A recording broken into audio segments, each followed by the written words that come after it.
Vamos começar, Renata?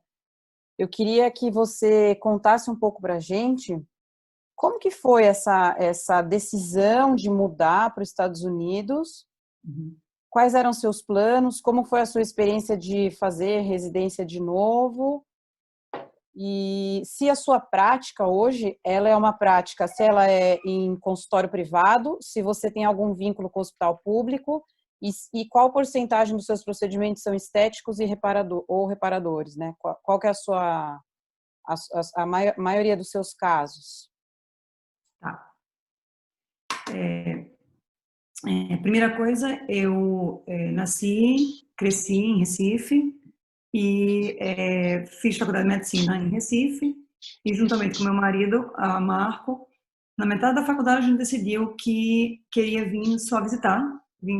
A gente veio como estudante de medicina e a gente se encantou com a medicina, porque tudo que a gente queria fazer podia ser feito. Mas a parte social a gente disse que nunca viria para cá por causa da parte social.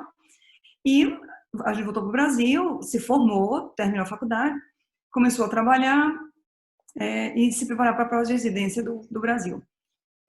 Alguns meses depois, decisão conjunta, algumas coisas aconteceram em relação ao trabalho, tal, que era em home care, e a gente decidiu que o lugar da gente era aqui para treinar, que se treinasse aqui, a gente poderia abrir as portas daqui e do Brasil, porque o treinamento daqui é válido no Brasil. E essa foi a ideia. Na época não tinha, a gente não conhecia basicamente ninguém que tinha feito isso. Começou um amigo do amigo do amigo, começou a estudar, fez as provas e começou a tentar fazer pesquisa, que era uma coisa basicamente necessária para começar para fazer residência aqui. Então, as provas são válidas, são importantíssimas, você não pode fazer residência sem as provas, mas a recomendação para você entrar na residência aqui é o que realmente vale. Então, Marco continuou, conseguiu fazer pesquisa, conseguiu fazer pesquisa, entrou na Harvard inicialmente, eu não consegui inicialmente, terminei fazendo as provas de residência e iniciei a residência depois de pouquíssimo tempo de pesquisa lá também. Fiz residência em cirurgia geral, que aqui é um pouco diferente, são 5 anos. Depois fiz residência em cirurgia plástica, que são 3 anos. E a minha paixão sempre foi criança. Eu fiz fellow de crânio e pediátrica por mais um ano. E depois desses 9 anos, a ideia era voltar. Marco, como ele atrasou um pouco o treinamento clínico por causa da pesquisa, ele continuou fazendo mais ou menos o mesmo esquema, só que ele fez micro em vez de fazer crânio. E essa era a grande hora de a gente tomar a decisão de voltar para o Brasil ou não. Mas nessa época a gente já tinha 2 filhos, muito acostumado com como as coisas acontecem aqui nos Estados Unidos. E profissionalmente eu tinha decidido que eu queria fazer pediátrica craniofacial e eu não queria fazer estética por paixão. E no Brasil isso seria extremamente difícil. Tinha algumas pessoas que eu conhecia no Brasil e quase todo mundo com quem eu falava, tem professor Nivaldo, Dove, falei com a doutora Vera Cardim e tudo mais, eu entendia como era a prática e era um pouco diferente do que eu queria. E para Marco, que era basicamente um cirurgião reconstrutivo, é muito parecido. A decisão da gente foi nessa hora não voltar e a gente aqui ficou. Então, vai agora de acordo com a minha prática. A minha prática é 100% basicamente reconstrutiva. Eu faço 100% pediátrica, minto, eu faço 99,9% pediátrica e quando a gente tem um caso que eu posso ajudar a Marco como um craniofacial no adulto, eu vou lá e ajudo. Eu trabalho num hospital que é afiliado à Baylor College of Medicine, que é basicamente uma universidade, acadêmico. Meu trabalho é acadêmico e eu sou a diretora do programa de residência de cirurgia plástica também. Então, juntou a prática que eu queria, que era pediátrica, com minha paixão pela educação e ser professora do GESENT. Bacana, muito bacana. É muito interessante como muitas pessoas, eu que também vim do Hospital das Clínicas, A gente tem muita vontade de ter essa prática 100% reparadora, e isso no Brasil ainda é muito difícil. Hoje em dia ainda é muito difícil.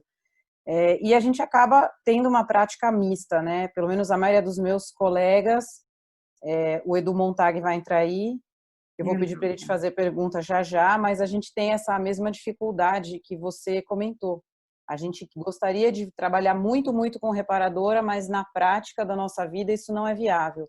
Conta só um pouquinho para a gente como que você estruturou a sua vida pessoal e agora, nessa fase da pandemia, como é que vocês estão fazendo? Vocês estão trabalhando? Vocês não estão trabalhando?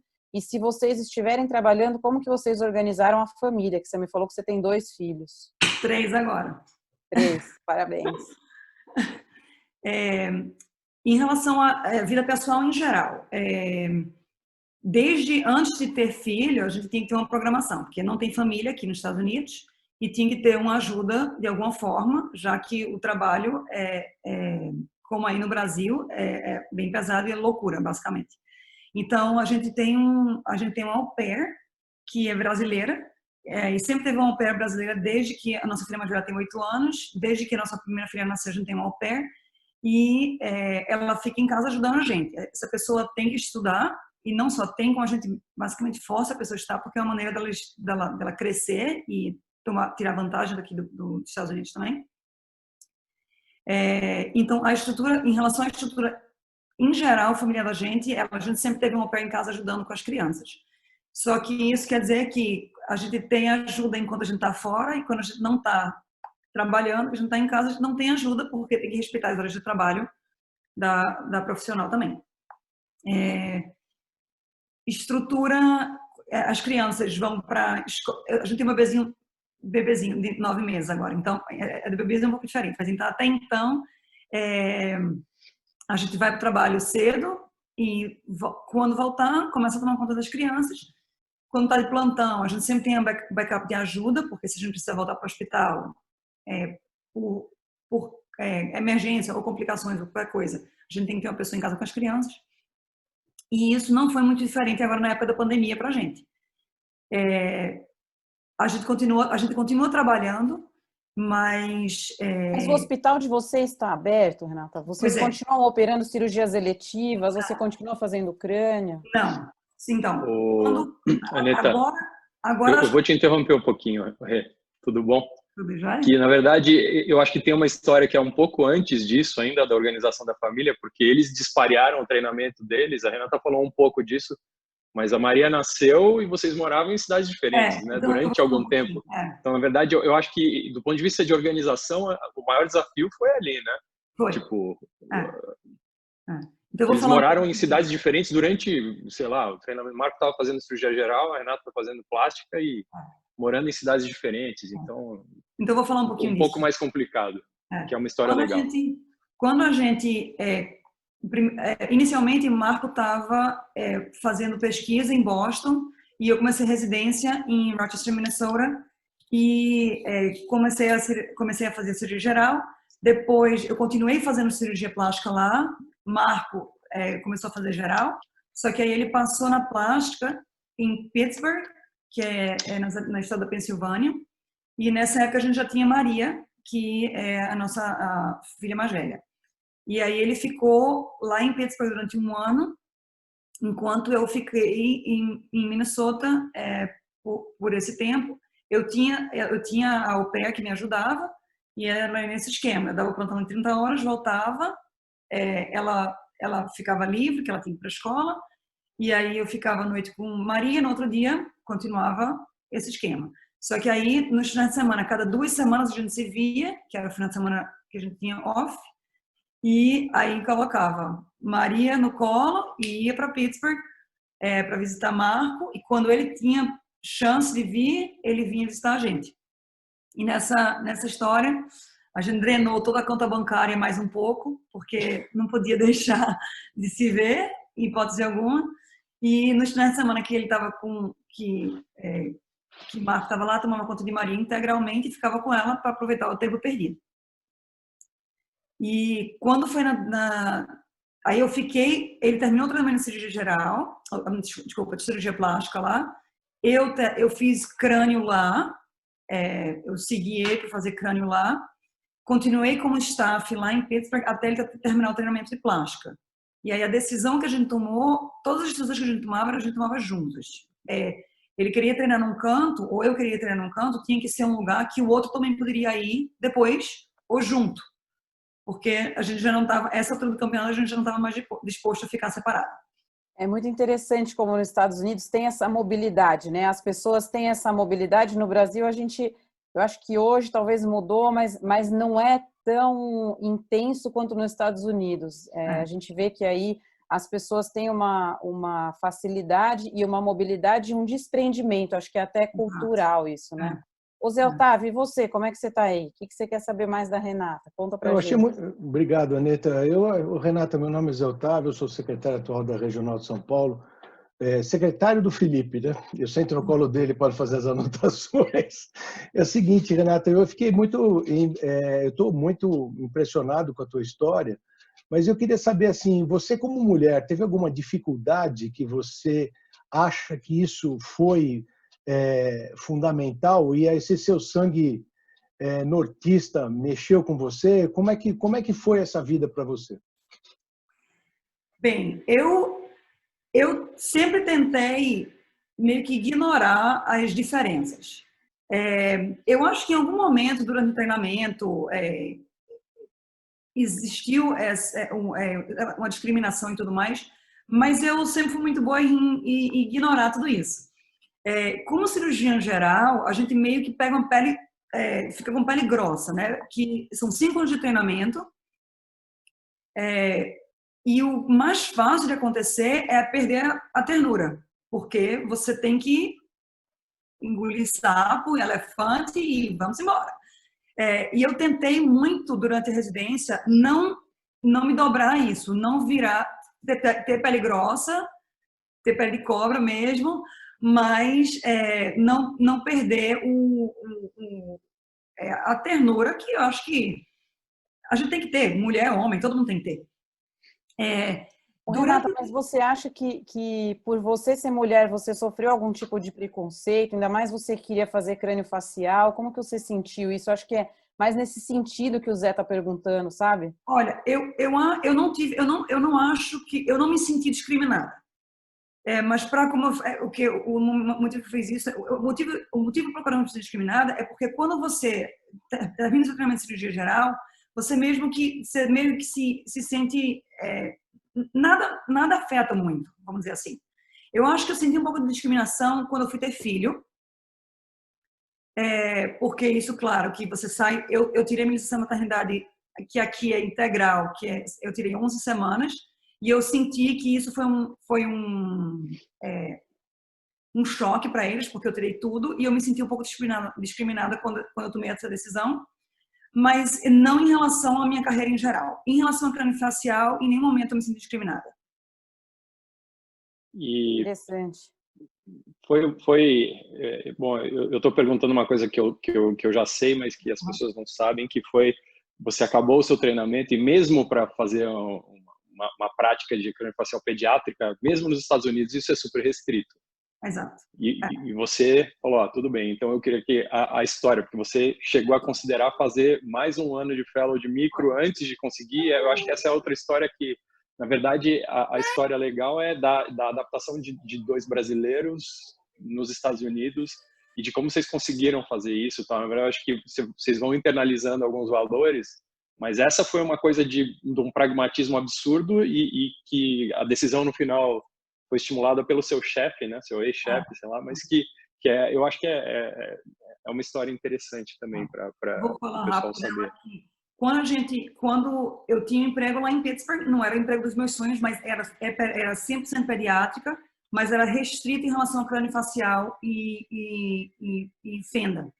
Só que eu fazia e eu tinha a possibilidade de crescimento.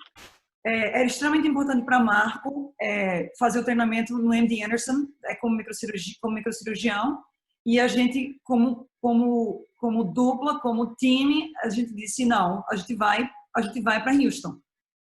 E ele conseguiu, que é extremamente difícil de conseguir o treinamento no MD Anderson, e ele conseguiu e não tinha como não fazer. Nessa época não tinha emprego disponível para mim e, como eu falei, a gente não estava disposto a ficar longe mais. E quando eu conversei com o meu hoje chefe, perguntei, falei da possibilidade e todas as portas estavam fechadas aqui em Houston. Então, Marco viria de qualquer jeito. Eu vim, na verdade, ver casa e a gente estava vendo a possibilidade de abrir uma vaga, porque uma pessoa tem problema com visto, que era um canadense, para fazer um fellowship de micro também, aqui em Houston. E eu disse, vamos fazer, então vou fazer. A ideia é ficar junto com a família. Eu sou craniofacial, é isso que eu quero fazer, mas sei lá, talvez eu possa juntar os dois mundos, talvez eu possa fazer reanimação facial, sendo microcirurgiã e craniofacial. E eu adorava micro também, então eu falei assim, então eu vou fazer um fellow. Eu vim para cá para assinar o meu contrato, para fazer um outro fellow. Eu já era staff, ia fazer um outro fellow de microcirurgia, vim assinar o contrato e terminei marcando uma entrevista só em geral para falar com o chefe do serviço de onde eu estou hoje. E eu falei para ele do meu plano e nessa hora ele disse, não, eu tenho um emprego para você. E aí foi assim que surgiu aí eu falei que eu não ia pegar o emprego, porque eu estava assinando um contrato com o fellow de micro, e deixei estar, liguei para o meu chefe de Pittsburgh e disse, olha, aconteceu isso, você é louca, assina esse contrato para o seu emprego, você não vai deixar passar. Eu disse, não, mas eu já dei minha palavra para a galera da micro. Ele disse, não importa, vai em frente. Se não fosse ele, eu tinha feito uma fala de microcirurgia e não sei se eu realmente estaria com o meu emprego que eu tenho hoje. Renata, alguma vez vocês se sentiram tratados de forma diferente, tanto pelos médicos ou até mesmo pelo público dos pacientes que vocês atendem por serem brasileiros? Ainda mais que vocês moram no Texas e é um lugar mais conservador. Olha, eu vou sendo bem sincera, não. Porque eu acho que depois que você passa por tanto treinamento, você chega num nível que as pessoas lhe respeitam de igual para igual. Eu acho que isso é pela perspectiva do paciente. Eu acho que em relação aos colegas de trabalho e tudo mais, no começo tem um pouco da dúvida. Mas depois que você começa a trabalhar, você mostra a sua competência, você mostra que você está disposto a trabalhar, que você palpa toda a obra mesmo, eu acho que a discriminação não é importante, não. Talvez Marco... Renata, como que está a situação dos hospitais em relação ao Covid? Porque parece que vocês não foram muito afetados. Aqui a gente fechou, o governador do Texas fechou as portas muito rapidamente. Mas tudo foi parado, todas as cirurgias relativas foram paradas, e eles começaram a trazer material e trazer tudo, equipamento, máscara, todo o material de proteção para o centro médico como um todo. O centro médico do Texas é enorme, é um mundo. Então, todos os hospitais se juntaram e, como um grupo só, apesar de ser universidades diferentes, hospital privado, hospital público, todo mundo se juntou. Todas as cirurgias eletivas pararam, todas as clínicas privadas fecharam, e só as cirurgias de emergência e urgência foram conduzidas por mais ou menos 3 semanas. Eu acho que foi esse mais ou menos o tempo. Depois eles começaram a fazer as cirurgias que eram sensitivas, que eram time sensitive, que eles tinham que fazer, se não fizesse agora, ia ter algum tipo de prejuízo para o paciente. Mas a enfermagem foi reduzida consideravelmente, a parte administrativa e de apoio ao médico também foi reduzida significativamente, para 60%.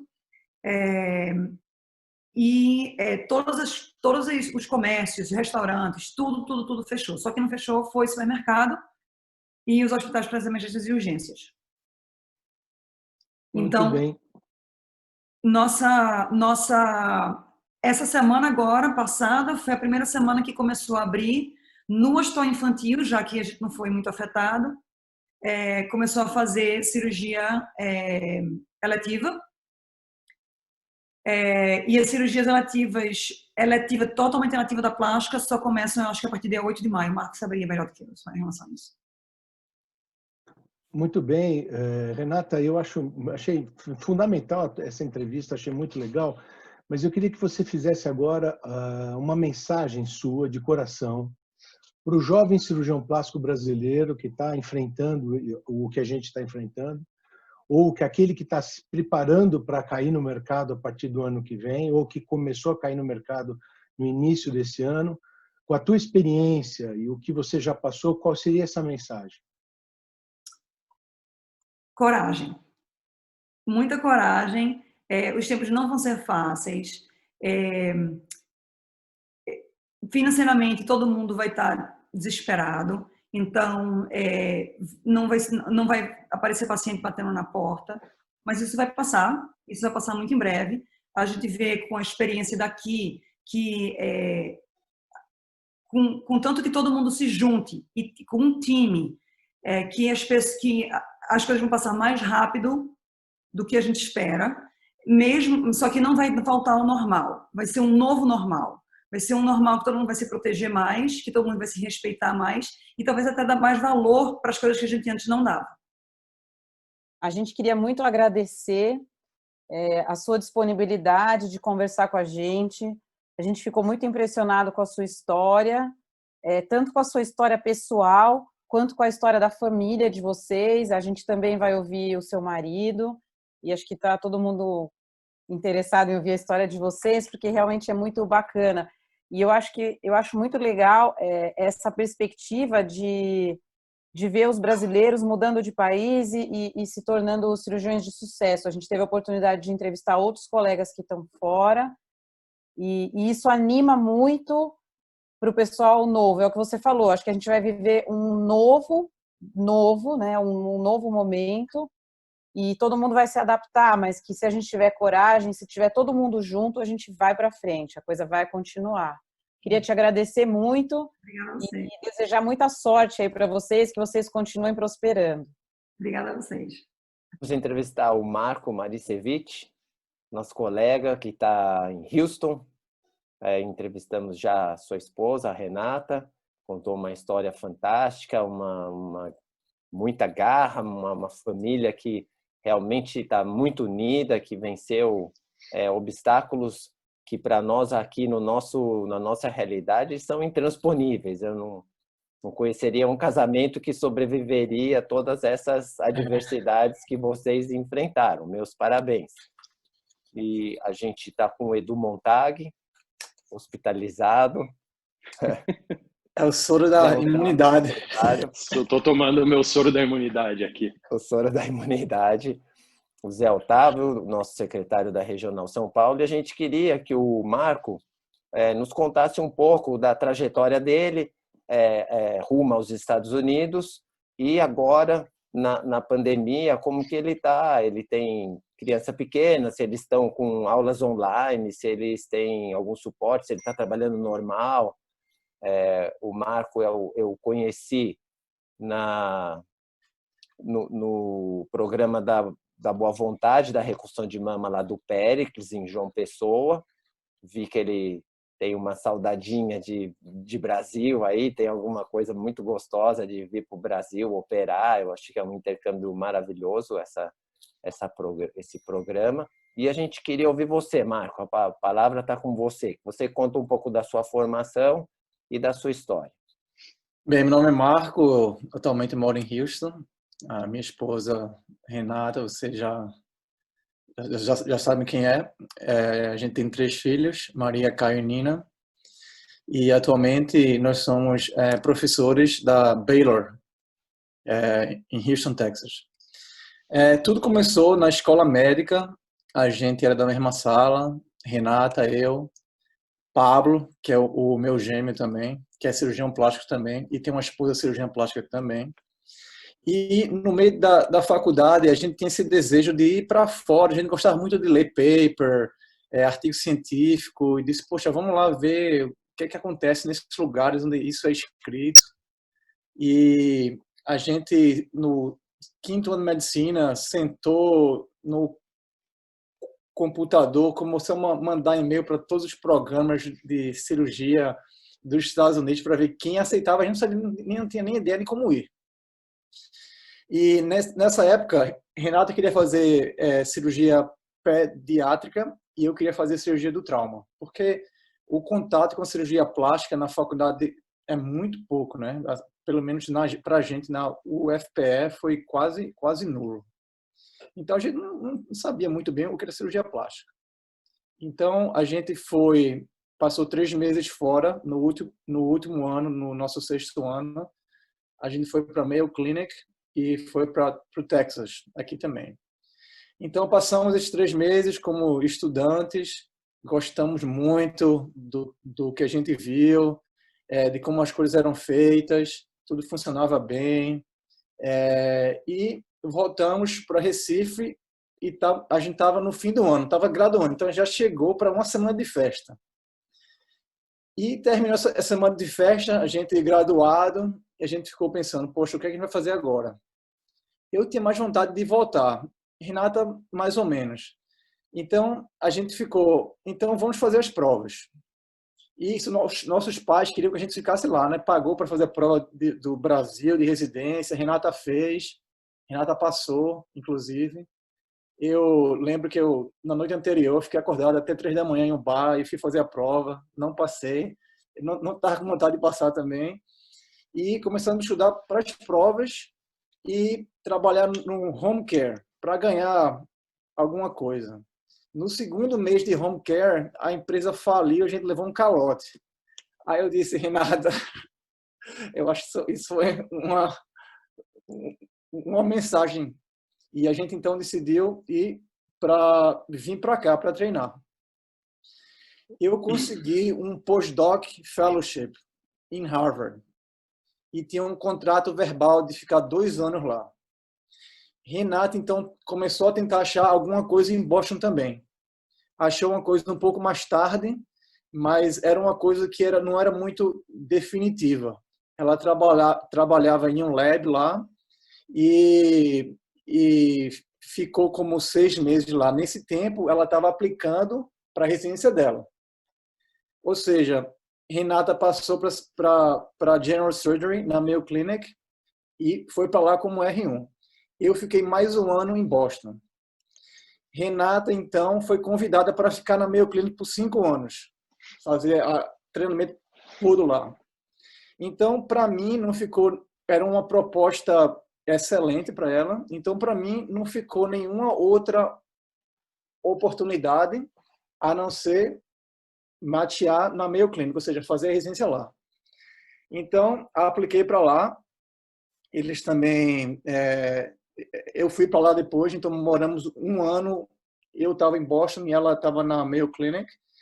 Renata completou 5 anos de General Surgery lá e começou plástica.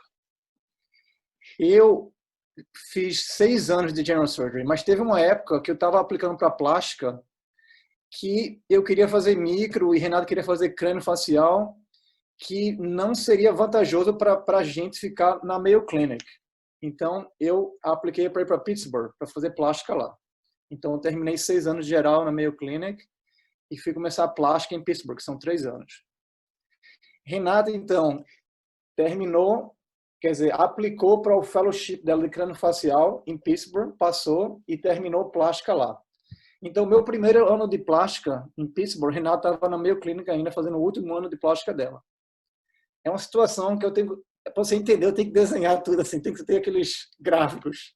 Então, Renata, então, foi para Pittsburgh, fez o fellowship, e eu estava no meu R2, ainda tinha um outro ano. Então, Renata terminou o fellowship dela em Pittsburgh e ficou 1 ano como junior attending, como staff, enquanto eu terminava a plástica lá. Nesse ano, a gente decidiu vir para Houston. Eu queria vir para cá fazer micro, e Renata também, em Pittsburgh, estava uma posição não muito boa. Assim, ela estava fazendo o que ela queria, mas era como o salário não era um salário como de attending ainda, era como ela fosse um super fellow lá, entendeu? Então a gente decidiu vir para Houston. Então Renata já contou que quando ela veio não tinha um emprego ainda no Texas Children's, então ela quase que fez um fellow comigo na minha classe, mas em última hora o emprego surgiu. Ela virou um attending da Baylor, do Texas Children's, trabalha com criança, que é o que ela gosta. E eu comecei o meu fellow e também uma outra vez eu estava fazendo meu fellow e praticamente obrigado a ficar em Houston. E eu queria ficar onde eu treinei, mas não tinha vaga. Então surgiu a oportunidade de ir para Baylor. E assim foi. Eu estou aqui há 3 anos. Esse é o meu 3º ano de prática. Então, entre indas e vindas aí, eu fiz um pós-doutorado de 2 anos, fiz residência total de 10 anos e agora estou no meu 3º ano de prática na Baylor. A gente morou separado por 2 vezes, 1 ano cada vez. E no primeiro ano a gente não tinha filhos e na outra vez que a gente morou separado a gente tinha uma filha e Renata estava grávida. Então foi um tempo bastante complicado, porque muita viagem. Quando eu viajava para lá, Renata estava de plantão e a gente não se via muito. E Renata vinha para cá também, eu estava de plantão. Então, mas assim, no final das contas, a gente ainda estava treinando com a possibilidade e o pensamento de voltar para o Brasil para aplicar todas essas nossas técnicas, esse treinamento maravilhoso que a gente teve aqui. Em algum momento a gente percebeu que não seria possível. Eu até visitei São Paulo para ver como é que era a parte de microcirurgia. E percebi que é muito difícil no Brasil viver só de cirurgia reconstrutiva. E que é a minha paixão. E Renata, mesma coisa. Também queria trabalhar com criança, craniofacial. E então decidimos que o melhor seria para a gente ficar nos Estados Unidos. Mas, por isso, toda vez que tenho a oportunidade de eu fazer alguma coisa no Brasil ou de participar de qualquer coisa, eu sempre fico muito feliz e vou, muitas vezes, arcando com o custo. E o pessoal aqui também não fica muito feliz, às vezes, porque a gente sai. Mas é como se fosse uma prioridade minha, nossa, de tentar contribuir o máximo que a gente pode. Ô Marco, essa parte do visto, vocês já estão organizados? Vocês são cidadãos americanos? Vocês estão com tudo oficial? Porque a gente vê que esse governo, ele sempre deixa uma questão pendente, assim, uma insegurança. Como está isso para vocês? Interessante. O Marco tem um detalhe, né? Ele nasceu nos Estados Unidos. Exato. Essa era a minha pergunta. Se a opção pelos Estados Unidos ela foi natural pelo fato de você ter nascido aí, ou não, porque vocês tinham a opção de ir para a Europa também, né, que era uma possibilidade, né? Não, eu acho que é uma facilidade muito grande, mas a gente é cidadão, eu sou cidadão porque eu tenho um passaporte, né? E todos os meus filhos, todo mundo da nossa casa tem 2 passaportes, americano e do Brasil. Mas realmente existe a facilidade de ter o passaporte, mas aqui, do pessoal que me treinou, dos meus chefes, acho que pouca gente sabia que eu era americano, viu? Assim, muita gente nem sabe que eu sou americano, que eu sou brasileiro, né? Porque a nossa cultura é do Brasil. E para aqui eu sou o brasileiro, né? Nós somos. Ô Marco, e como é o seu cotidiano? Assim, você vai na academia, você ajuda em casa, faz jantar, faz laundry. Como é que vocês fazem essa parte e dá tempo de estudar e você ajuda nas lições das crianças? Quem leva, quem busca? Como que é? Porque eu e o Edu, que ainda temos filhos pequenos, o Zé Otávio já está numa outra fase, que ele é bem mais velho do que nós, a gente come fogo, porque as crianças pedem ajuda na lição e a gente quer levar na escola para estar presente. e ao mesmo tempo a gente tem que se mexer, ir na academia, ir na reunião. Como que é o cotidiano de vocês? Nossa casa é agitada, viu? E aqui nos Estados Unidos, principalmente, quando vê, assim, até para cá, é uma coisa muito rara. 2 cirurgiões, com 3 filhos, uma vida agitada. Geralmente aqui, quando tem uma família, tem um médico, a outra pessoa fica mais em casa, entendeu? Mas aqui a atividade é total. Grande parte disso é organizado pela nossa chefe, Renata. Ela organiza tudo, o calendário. E a gente tenta ficar o máximo possível que pode juntos, né? Com a família, criança, mas elas entendem também. Mas levo para a escola um dia, talvez, na terça-feira, que eu tenho clínica. Mas a gente tenta organizar nossas atividades profissionais para estar presente na escola, nas festinhas. Dia de fim de semana, tem festinha, tem que levar, eu levo. Renata faz outras coisas também, de estar presente na escola, dar aula na escola sobre profissão médica. Mas é uma vida bem corrida em relação à academia. Renata acorda de 4h30 da manhã para fazer a parte dela. Eu geralmente faço mais no fim do dia. Eu jogo futebol toda semana, no sábado, com o pessoal muita gente de São Paulo, do Brasil todo. E também jogo tênis. Estava jogando mais, umas 2 vezes por mês, uma vez por semana. E fora isso, tá estudando, né, se atualizando. Eu não sei não, sei que acontece. E deixa eu perguntar uma coisa, porque, bom, as pessoas não sabem, mas a Renata e o Marco cuidaram de mim. Eu fiz um estágio no MD Anderson, eu fiquei quase um mês, eu não dormia na casa deles, mas assim, tipo, eu fiz, sei lá, eu jantei com eles acho que umas 20 vezes em mais ou menos 4 semanas.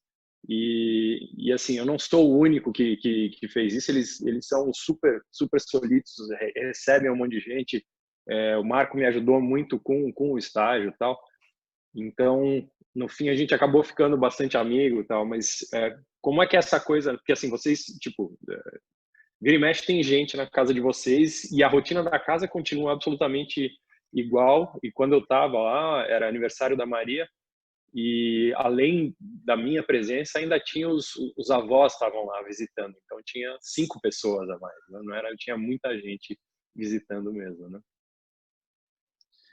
Eu acho que é a disciplina, né? Tá tudo no celular.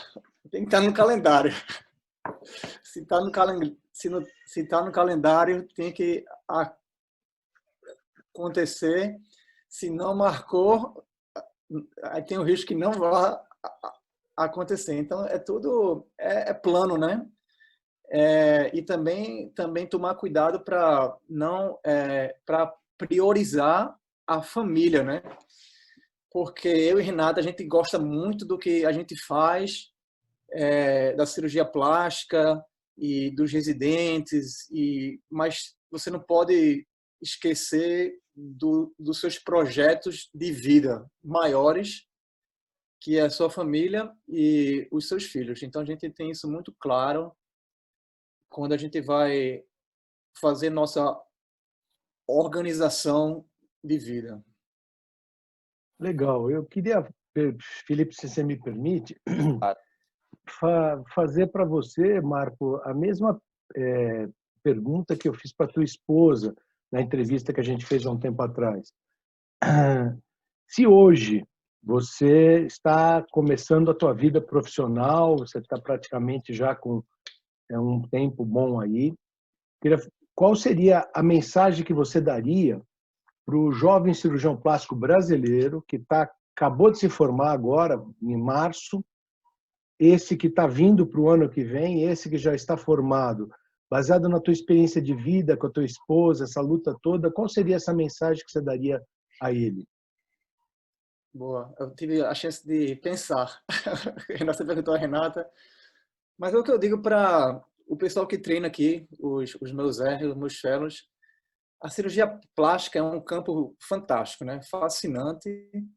É uma especialidade que dá a oportunidade de você de operar do dedo do pé até o scalp. Você tem várias oportunidades na plástica. No Brasil, eu acho que é muito focado na estética, como se fosse um caminho de todo plástico tem que seguir. Realmente a expectativa de todo mundo, da população leiga, é que todo cirurgião plástico faz cirurgia estética. Até aqui nos Estados Unidos também. Mas eu acho que os cirurgiões mais novos têm que pensar um pouco fora da caixa e entender que a cirurgia plástica é uma cirurgia colaboradora. Então, o que eu gostaria de falar é que buscar colaborações com outras áreas que muitas vezes não sabem o que o cirurgião plástico pode fazer. Então, a ortopedia, a neurocirurgia, a cirurgia de mama, a fisioterapia, os neurologistas para facial palsy, os o head and neck surgeon. Então, tudo isso são coisas que eu faço no meu dia a dia. Eu trabalho com várias outras especialidades e ajudo eles. Mas, muitas vezes, eles não pedem ajuda porque eles não sabem que você pode ajudar. Então, eu sempre tento incentivar para os meus residentes, os meus fellows, de manter sempre uma porta aberta com outras áreas de colaboração. Por exemplo, eu faço microcirurgia. Eu faço free flap para ortopedia, com frequência, de trauma. Faço free flap para head and neck, para câncer, para trauma também. Faço mão também. Faço mama, então faço microcirurgia para mama. E eu não tenho esses pacientes. Esses pacientes vêm para mim de outras especialidades. Então, eu acho que pensar fora da caixa e pensar como é que a gente pode se posicionar para ser útil para a área médica, né? Exemplo aqui da cirurgia cirurgia para linfedema, que é um campo novo que está começando no Brasil. Edu está aí fazendo, e é uma área nova que está nascendo, e eu conheço plásticos aqui nos Estados Unidos que se dedicam basicamente e exclusivamente a isso. Então, a cirurgia plástica dá muitas oportunidades que não a cirurgia estética. E eu sei que no Brasil é difícil, mas eu acho que tem que se arrumar um jeito de fazer maior presença da cirurgia plástica na sua parte reparadora. A gente não tem no Brasil muito contato com desastres naturais. Os desastres são nossos normalmente, né? São do país, tal. Mas então essa coisa, tipo, então nós estamos vivendo uma pandemia e aí é um país que não se prepara muito para esse tipo de coisa. Vocês já viveram, o Texas está na rota de furacão, vocês já tiveram uma experiência dessas que era um desastre natural. Agora nós temos uma pandemia. E como que foi? Que paralelo que você consegue traçar em relação a essas coisas? Porque vocês já tiveram que evacuar uma casa ou sair de uma coisa, tiveram que parar o carro no estacionamento alto, etc. E agora vocês estão vivendo uma coisa completamente diferente, que é uma doença. Como você consegue fazer um paralelo entre essas duas coisas? Não sei, deixa eu pensar. Eu acho que a gente teve o Harvey aqui, né, há 3 anos, que foi realmente a cidade parou.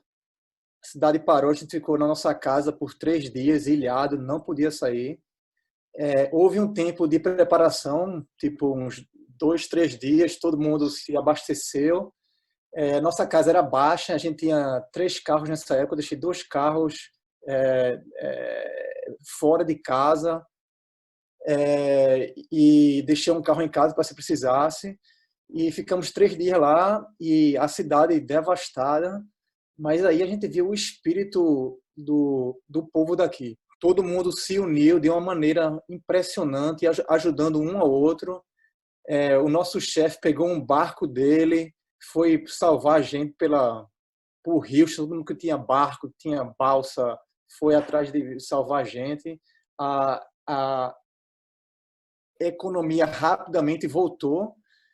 E eu acho que a cidade, depois de uma catástrofe dessa, saiu até mais forte. As casas novas que foram feitas, a economia voltou da construção. E eu acho que não existe nenhuma sequela do Harvey atualmente aqui em Houston, se não ficou mais forte.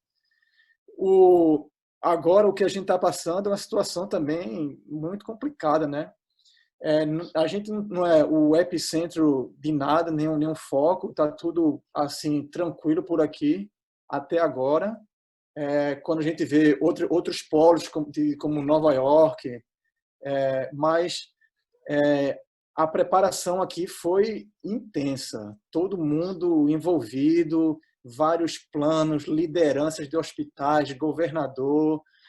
E eu acho que todo mundo muito disciplinado e com a confiança de seguir os passos, né?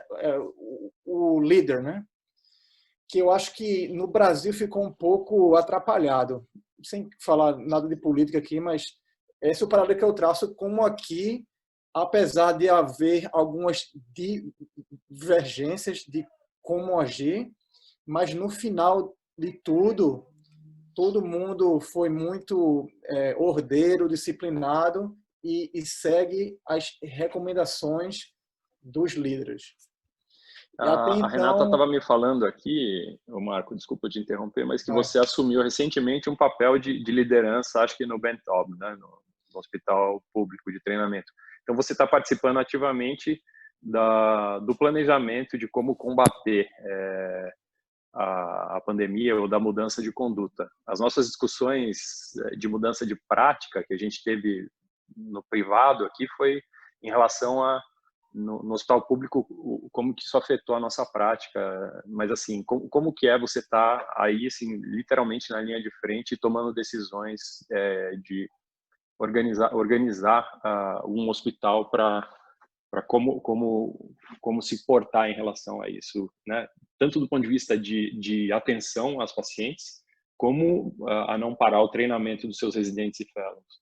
Isso, eu sou o chefe do Bentob Hospital, que é o hospital público da Baylor, é o County Hospital, e eu sou o chefe da plástica, então a minha responsabilidade é selecionar quais casos a gente poderia fazer ou não nessa época. Aqui tem muito trauma, então isso não pode parar, e muito câncer, mas a gente não está fazendo, por exemplo, DIP, porque é uma cirurgia que vai tomar muito tempo, uma cirurgia que às vezes precisa ir para UTI, e também o paciente vai ficar no hospital por 4, 5 dias. A gente está colocando tissue expander e fazendo uma DIP em outro momento. E também eu tenho que fazer,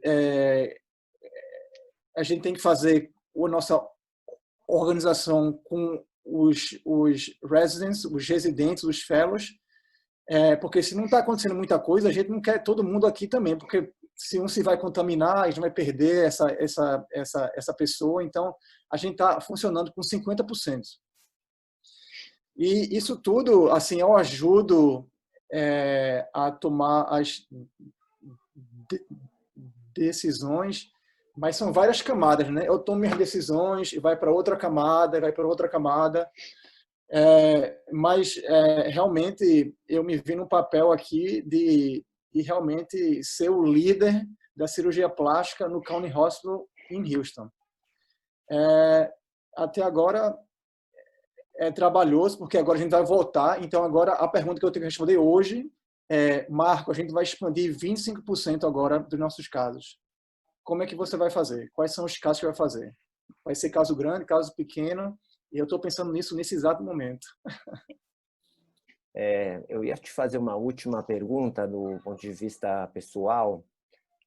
Os seus filhos, como você imagina? Você acha que eles vão voltar para Recife porque, afinal de contas, lá tem mais festa, tem o calor da família, os primos, os avós, uma infância mais gostosa, não sei. Ou vocês estão com a cabeça assim, que agora vocês vão ser americanos, eles vão todos ficar por aí?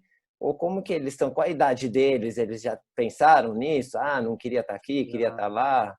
Eu tenho uma conhecida que mudou para a China e a filha quer morrer porque está na China, porque não tem balada, porque não tem todo o agito que a gente sabe que nós brasileiros temos esse know-how, né, do convívio. Nossos filhos, eles falam português fluente. A nossa casa é 100% português. A gente escuta música brasileira toda hora. Então, eles falam no iPad com a família. Nossa filha tem 9 anos, Maria. Nosso filho Caio tem 5. E nossa bebê Nina está com 9 meses. Caio e Maria falam frequentemente de querer morar no Brasil, porque vão para o Brasil e são tratados muito bem, né? É só festa, paparicagem, então eles falam de morar no Brasil.